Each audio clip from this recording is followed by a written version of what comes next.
Salut tout le monde, j'espère que vous allez bien. Aujourd'hui, on se retrouve par cette journée, ma foi, grise et pluvieuse pour parler de ce que j'aimerais changer dans ma classe pour l'année prochaine. J'ai fait cette vidéo-là en juin passé. Et puis j'avais vraiment beaucoup de résolutions, beaucoup de choses que je voulais changer parce que c'était ma première classe, c'est la première fois que j'étais au troisième cycle, première fois que j'étais à 100%, puis que c'était vraiment mes élèves. D'ailleurs, j'ai fait un retour sur ces résolutions-là, donc si ça vous intéresse, je vais le mettre en fiche ici ou bien dans la barre d'informations si vous voulez aller jeter un coup d'œil. Mais aujourd'hui, je vous parle des résolutions pour l'année prochaine. J'en ai 5, donc si ça vous intéresse de savoir qu'est-ce que j'aimerais changer, améliorer dans ma classe, bien restez avec moi. La première chose que j'ai sur ma liste, ça serait de concocter un duotang passe-temps ou un duotang enrichissement pour mes élèves parce que j'ai remarqué que quand ils finissaient le plan de travail, ils ne savaient pas quoi faire, puis souvent il fallait que je fasse de la gestion de comportement à ce moment-là parce qu'il fallait que j'aide ceux qui n'avaient pas terminé, puis il fallait que je gère ceux qui avaient terminé, c'était vraiment tannant.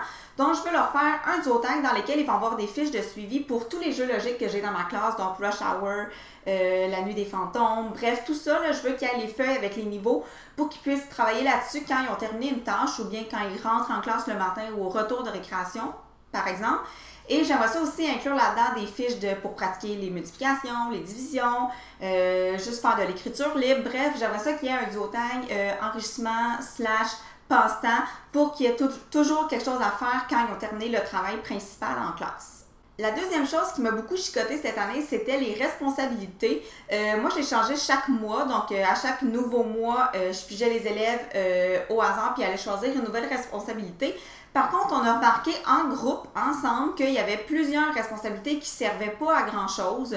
Donc, il y a des élèves qui se retrouvaient à faire rien, alors qu'il y a des élèves qui travaillaient beaucoup, par exemple les distributeurs, les ramasseurs, celui qui met la date, celui qui fait l'horaire et tout ça. Travaillaient tous les jours, tandis que, mettons, le chef de rang, celui qui surveille aux toilettes, laver les tables, passer le balai, le recyclage, ça, c'était des élèves qui faisaient pas souvent leurs tâches. Donc, j'aimerais ça revoir ça. Je sais pas si je vais remettre des responsabilités pour tous ou bien si je vais juste y aller aléatoirement, genre quand j'ai besoin d'un élève, je vais demander des volontaires, ou bien si je vais les réfléchir à nouveau puis les changer pour que ce soit plus adapté à la réalité de ma classe. Bref, j'aimerais vraiment ça savoir qu'est-ce que vous faites vous avec vos responsabilités en classe parce que là, je suis en réflexion puis je suis bien mêlée là-dedans. Fait que dites-moi donc dans les commentaires comment vous fonctionnez.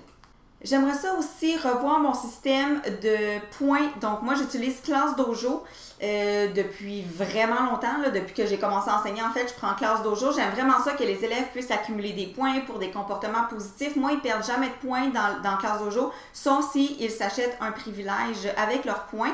Par contre, j'ai vu mes collègues travailler différemment avec Classe Dojo dans le sens où c'est plus des points de groupe. Donc, si tout le monde fait le bon comportement, on donne des points à tout le monde, puis ce qui est important, c'est le nombre de points de la classe et non pas le nombre de points individuels. Puis à chaque palier de points accumulés, ils gagnaient des privilèges de classe, justement. Puis je trouve que ça aide vraiment beaucoup au climat de classe, puis à former plus une grande famille ensemble parce que tout le monde travaille pour un but commun. Puis les privilèges cette année, j'avais l'impression que les élèves s'en achetaient vraiment pas souvent. J'ai des élèves qui ont fini l'année avec comme plus de 300 points. J'étais comme, mais qu'est-ce que vous faites avec vos points dans le fond? Est-ce que ça vous intéresse ou ça vous intéresse pas tant?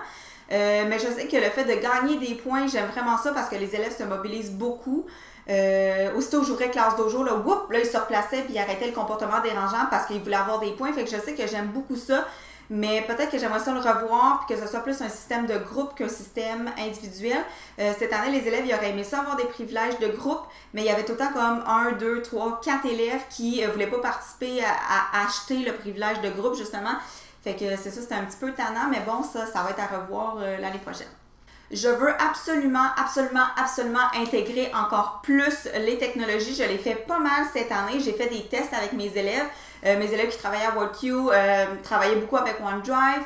J'ai montré l'application Forms à mes élèves. On était sur OneNote aussi.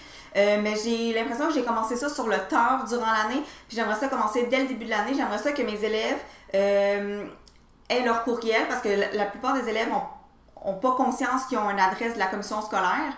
J'aimerais ça qu'ils puissent se connecter, qu'ils puissent, dans le fond, ouvrir l'ordinateur correctement, qu'ils puissent aller sur leur courriel, m'envoyer des courriels, m'envoyer des pièces jointes.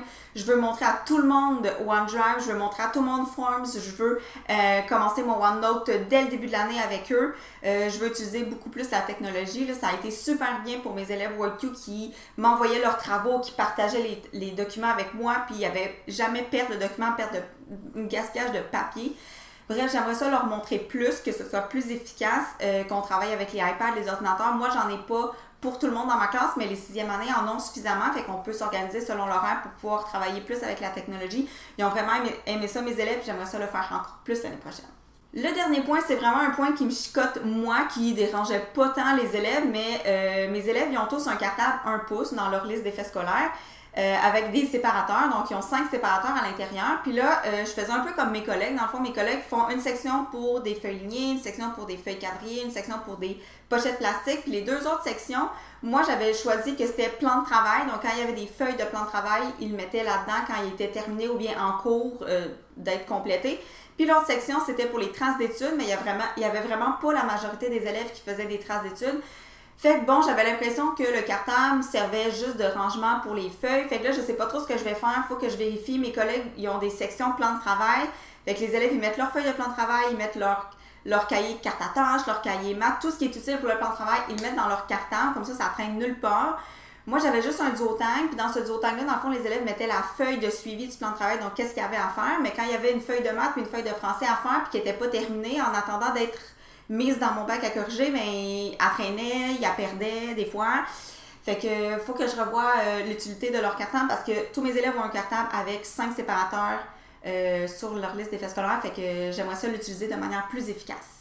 J'espère que la vidéo d'aujourd'hui vous a plu. J'aimerais vraiment ça que vous partagez dans les commentaires, vous, qu'est-ce que vous aimeriez améliorer pour votre classe l'année prochaine. Et puis, n'oubliez pas de répondre à mes questions. Vous pourriez peut-être m'aider à mieux gérer mes responsabilités, mieux gérer mon cartable, mieux gérer mes activités à faire quand les élèves ont terminé un travail. Bref, on va jaser tout ça dans les commentaires. Et puis sur ça, on se revoit mercredi prochain pour une vidéo de prof parce que je ne sais pas si vous avez remarqué, mais il n'y a plus de vidéos le dimanche puisque l'année scolaire est terminée. Il n'y a plus de vlog le dimanche matin. Tout simplement parce que j'ai plus d'élèves, hein, je suis en vacances. Puis j'en profite en même temps pour prendre ça un petit peu plus relax et faire juste une vidéo par semaine. J'espère que ça vous dérange pas trop. Alors sur ça, on se voit mercredi prochain pour une vidéo de prof. Merci beaucoup. Bye!